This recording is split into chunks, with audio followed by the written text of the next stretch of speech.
Right now, Ecuador is dealing with an armed internal conflict, which has provoked the president of Ecuador, Noboa, to declare a state of emergency after a wave of gang violence and prison breaks. And this state of emergency is supposed to last 60 days and is nationwide, and there's a curfew from 11 p.m. to 5 a.m. The military has been activated to hunt down 22 different criminal organizations, which are now actually being labeled terrorist organizations so that they can use military might against these criminal entities. And the police are also capable of stop and frisk now when it comes to the general population, and they can also search your home down in Ecuador without any real due process. It's basically martial law down there right now.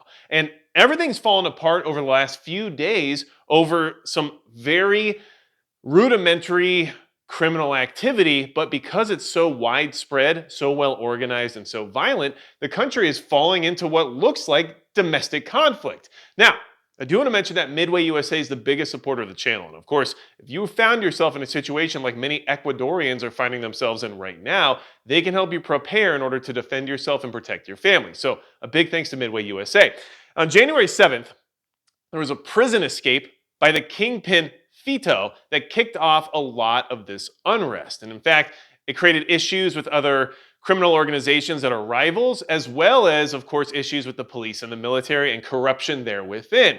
And this is where everything kind of spawned from. And then riots erupted at 6 different jails across the country. Police and guards were taken hostages as hostages, and everything was just starting to fall apart. Then the craziest part happened, which became very public and made everyone in Ecuador very concerned. Gunmen with explosives stormed a TV station in Guayaquil, Ecuador, which is actually their largest city, during a live broadcast. And so the entire population of Ecuador was actually exposed to this violent criminal behavior right in front of their very eyes. And this is all becoming very public, very violent, and concerning because it's not far-fetched to expect to see some of this similar activity here in the US, because what we're witnessing there in the sense of a civil conflict being spawned between the military and police versus criminal organizations and all of the innocent people that are caught within the crossfire is probably the most likely SHTF type scenario we're expecting to experience here in the United States, just based on the way things are going and our current trajectory. And it's very concerning because this looks like something out of like The Dark Knight or some sort of comic book movie, the way this is all happening. But it's just happening.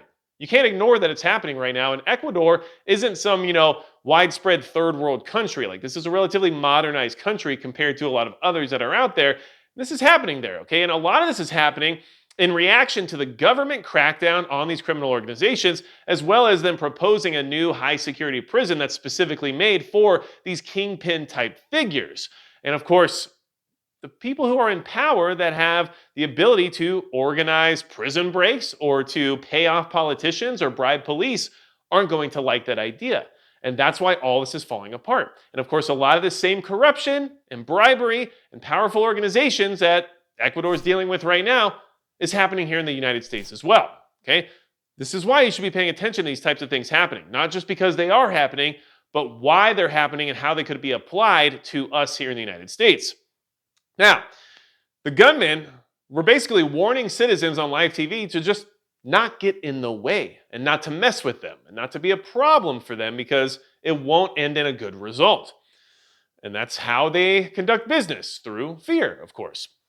Now, 5 hospitals experienced takeover incidents across the country, as well as armed men being on streets, forcing schools and roadways and businesses to all close.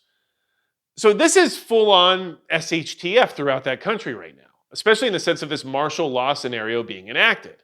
Now, of course, there's other prisoners breaking out around the country too. And one example was that 39 prisoners broke out of a prison in the city of Riobamba, where there was another kingpin in there, and this was all in reaction to the previous kingpin being let out. Like, all of this is happening as a domino effect type situation, which is exactly how you should expect SHTF to work. Once the tiles start to fall, they only get bigger and bigger, right? Now, one thing I want you to consider is that here in the US, we have a prison population of over 1.25 million prisoners. So imagine if something like that was happening here.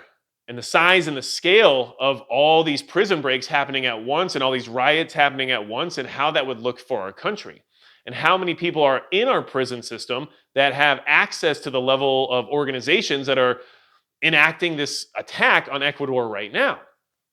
Just want you to consider that for our own SHTF preparedness purposes, because this is a possible scenario. This is not something crazy. Like, this isn't an alien invasion. This isn't the eruption of the Yellowstone supervolcano, right? This isn't World War III with nuclear warfare. This is societal collapse at its best, in the sense of an example.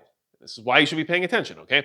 Now, one thing that we can learn from South America that I think we should apply to ourselves as well is the fact that when this stuff starts to happen and widespread unrest exists and the people no longer have faith in their system or their government or the authority, things set in that make life very, very difficult. And of course, we've learned from countries like Venezuela that there are ways to hedge your bets against some of that type of activity. So if you are interested in stabilizing some of your wealth against events like what's happening in Ecuador right now, please check out Genesis Gold Group at magicpreppergold.com, because that might help you stabilize some of your assets in precious metals by rolling over retirement accounts into a gold-backed IRA, or just purchasing large quantities of precious metals. Whatever it is you want to do, Genesis Gold Group can probably help you out, and that goes to help out this channel as well, which I appreciate, and I guarantee you I will liquefy some of your gold and silver purchases into my brass and lead purchases, which works out for both of us, okay? Now, Wolf Grabendorf, who is a political scientist, was interviewed recently on DW, which is a news agency from Germany, okay? And one thing he said that kind of stuck with me through that interview, that I think applies to our entire world right now, but especially what's happening in Ecuador right now, and gives you something to consider if things start moving into that similar trajectory here in the United States, is that it only will get worse before it can better. The criminal groups also control parts of the country. And therefore it is a situation where it only will get worse before it can better. And that's his exact words, because, I don't necessarily know if English was his first language, but I think that's what we're all kind of feeling right now. It can only get worse before it gets better, right? And that's what he's saying about Ecuador's current situation. Now, he's also claiming that the gangs in Ecuador have tight connections with the criminal entities in Mexico. And we all know that these Mexican cartels have their hands in a lot of the world's business, especially when it comes to illicit trade. They have become so powerful because they have first worked with the Mexican counterparts. Both of the large groups, there are 12 groups altogether, have connections to their Mexican counterparts, and they have kind of emancipated from them and are doing the dirty work with regard to transit of drugs and such things. We have them here in the United States, and they work hand in hand with one of our largest adversaries, which is China. Now, interestingly enough, China has closed its embassies and its consulates in Ecuador because of how dangerous the situation is getting there, which I found interesting because not everybody is, but China is specifically, and China is also working with these cartels directly, and the government in Ecuador is currently basically under siege from cartels who are organizing with the Ecuadorian criminal entities. And I wonder if there could be any tension there because of this current activity. And also the fact that I might want to remind you, Ecuador is a starting point for how all of these military-aged males from China tend to get across the US southern border through Ecuador. So I don't know if any of that is specifically connected, but Chinese nationals of military age are crossing through the Darien Gap from Ecuador to get to Panama to eventually make their way up through the US southern border, and it's escalated quite horrendously over the last year.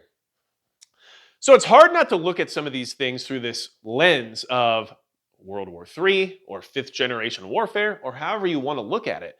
But the fact that China's closing their consulates and their embassies, and not every other country is, but China is also working directly with some of the organizations that are currently funding the anti-government, anti-establishment upheaval that's going on in Ecuador right now. I don't know if that might be connected, but it sounds like it definitely could be. And the fact that they're sending all their military-aged men to the United States through Ecuador could also be part of that equation. Might be something for us to look into a little bit further, wouldn't you say?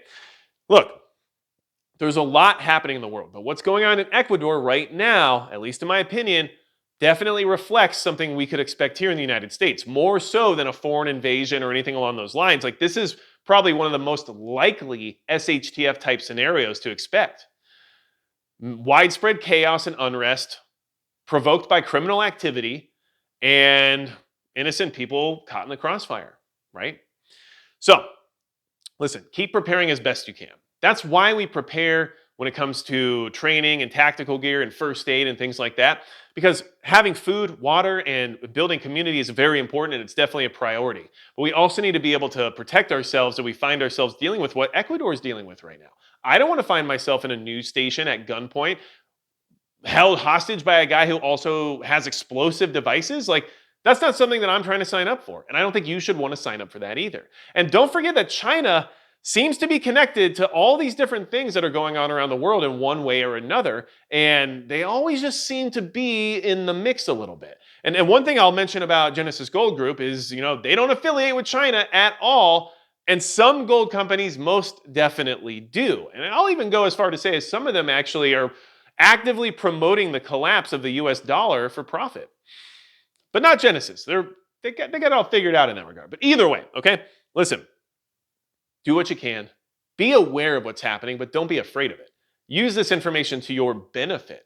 Understand what your future could look like if we continually allow the people who are making decisions for us to keep moving us in this direction. And if that's what happens, well, you might need stuff like you see here on the table in order to respond accordingly. So, anything else you need from me at all, go to magicprepper.com. Don't forget to check out magicpreppergold.com. And besides that, it's going to be it for Magic Prepper.